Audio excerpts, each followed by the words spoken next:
Dear viewers, an unprecedented event is unfolding in Washington that Canadians need to be aware of. 5 Republican senators have crossed party lines to vote against their own president's authority to wage war.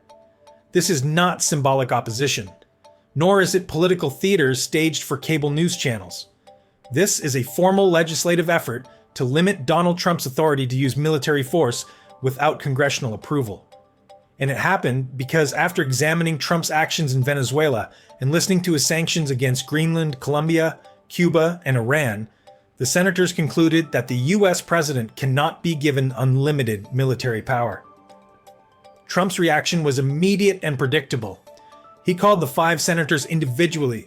According to reports, he threatened to make things difficult for them in the primaries. He told them they should never hold office again. In at least one case, Trump's language was profane and his voice angry toward Maine Senator Susan Collins. Democratic leaders do not react this way to constitutional checks and balances. Autocrats react this way to dissent. For Canada, where 75% of our trade depends on American stability, this crisis is of great importance. Since the details reveal the overall situation, let's lay out the facts. On January 3, 2026, United States military forces carried out airstrikes in Caracas, the capital of Venezuela. As a result of these attacks, President Nicolas Maduro and his wife were captured. They were transferred to New York to stand trial on drug trafficking charges. Trump announced the operation to the public and immediately declared that the United States would take control of the Venezuelan government and its oil infrastructure. This was not presented as mere intervention. It was defined as the United States taking control of a sovereign nation. The operation itself violated many principles of international law. Venezuela had not attacked the United States. There was no imminent threat requiring defensive action. The United Nations Security Council had not authorized military intervention. The Organization of American States, of which both the United States and Venezuela are members, had not been consulted.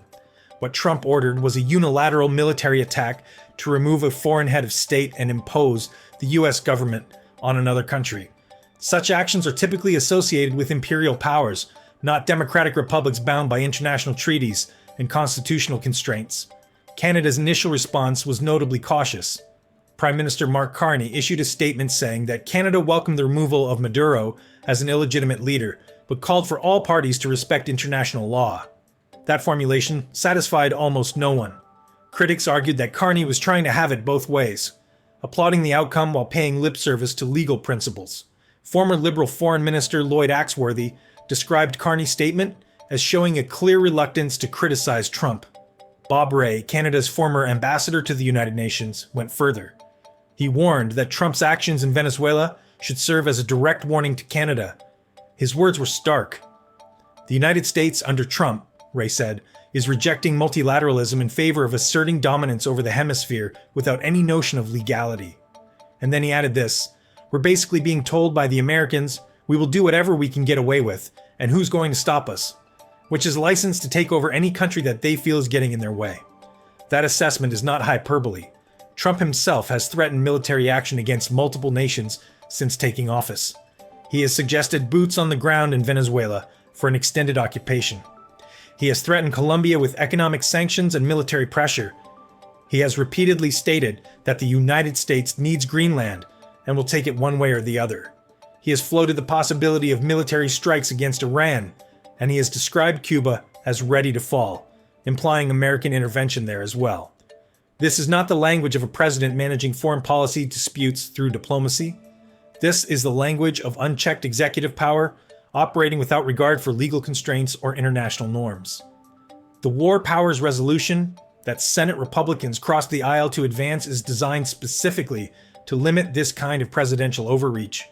The resolution, introduced by Democratic Senator Tim Kaine of Virginia, would require Trump to seek congressional authorization before conducting any further military action in Venezuela. It passed a procedural vote 52-47. 5 Republicans, Susan Collins, Lisa Murkowski, Rand Paul, Josh Hawley, and Todd Young, voted with all 47 Democrats to move the resolution forward. This represents a rare bipartisan rebuke of presidential power. It signals that at least some Republican senators believe Trump's military ambitions have crossed a dangerous line, and it demonstrates that constitutional checks, while weakened in recent years, still function when enough lawmakers decide that institutional integrity matters more than partisan loyalty. Why should Canadians care about a procedural vote in the United States Senate regarding Venezuela? Because the precedent Trump is establishing does not stop at Venezuela's border. The logic he's applying, that American security interests justify unilateral military action against any nation deemed problematic, applies equally to any country in the Western Hemisphere. And Canada, despite our close alliance, is not exempt from that calculation. Consider what Trump has already said and done regarding Canada. He has repeatedly suggested that Canada should become the 51st state. He has described Canadian sovereignty as negotiable. He has threatened catastrophic tariffs on Canadian exports if we do not comply with American demands. He has suggested that American companies should control Canadian critical minerals and energy resources. These are not offhand remarks. These are statements from the President of the United States, repeated consistently over months. They represent a worldview in which Canada's independence is conditional on American approval.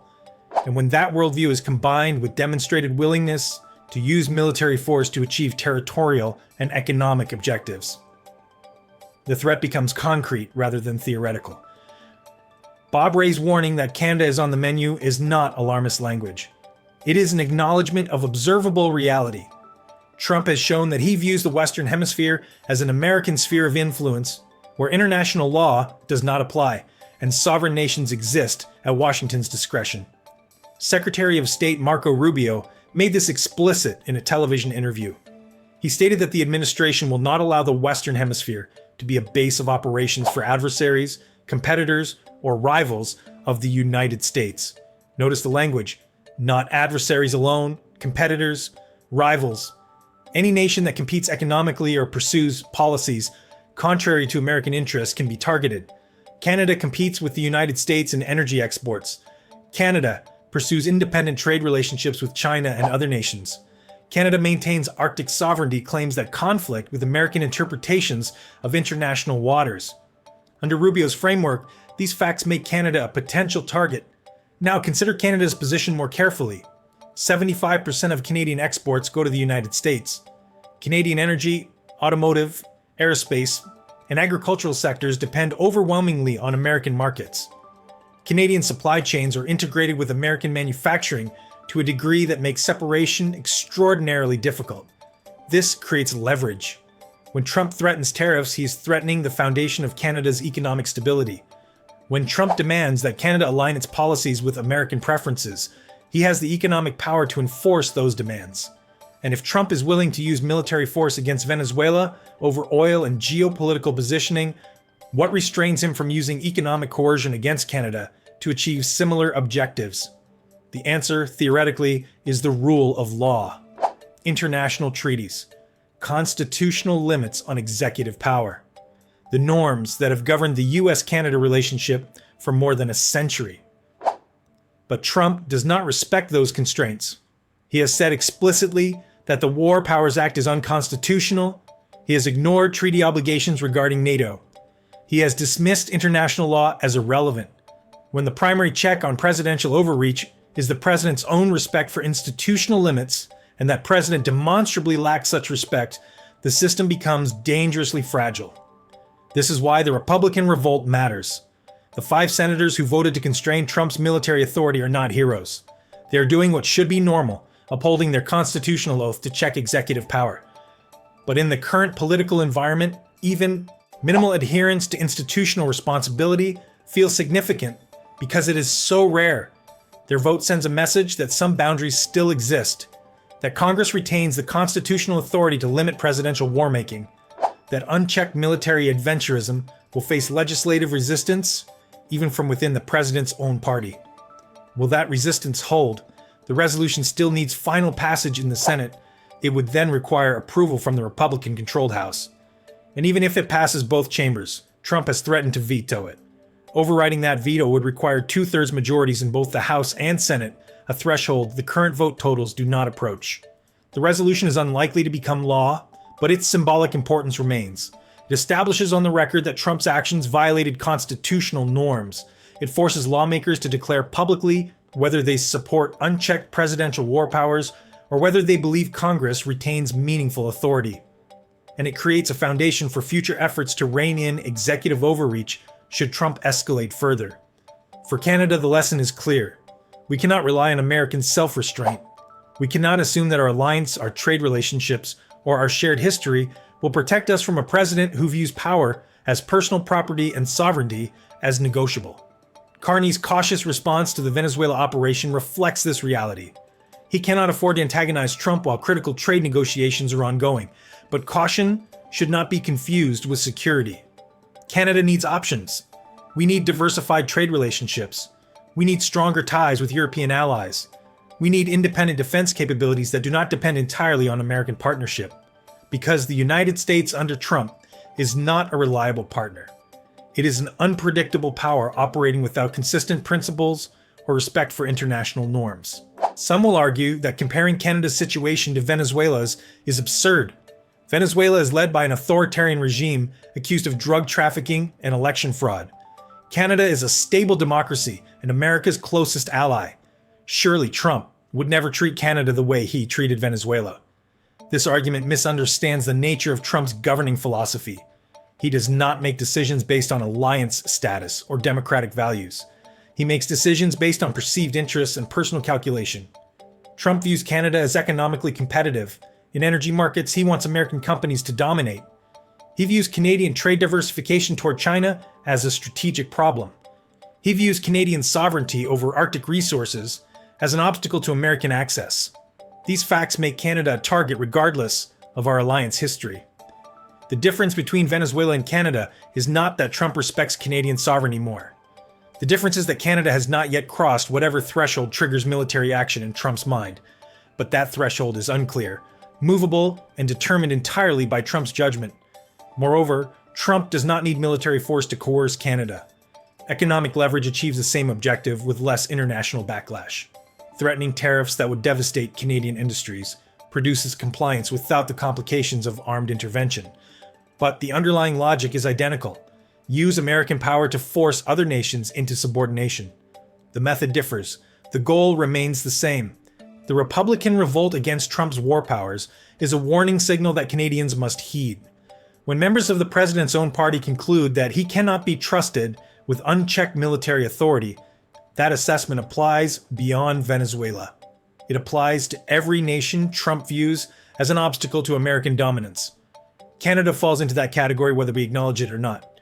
Carney faces an impossible balancing act. He must maintain working relationships with Washington while preparing for a future where American partnership cannot be assumed. He must negotiate trade agreements while knowing that Trump views negotiations as opportunities for domination rather than mutual benefit.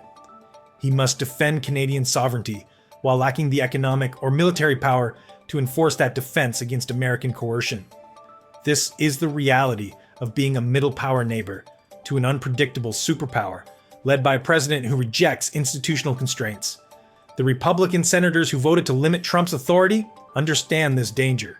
They see where unchecked executive power leads, and they are trying, however imperfectly, to reassert constitutional limits before those limits disappear entirely. Canada should hope they succeed, because if they fail, the consequences will extend far beyond Venezuela's borders. Thank you for watching.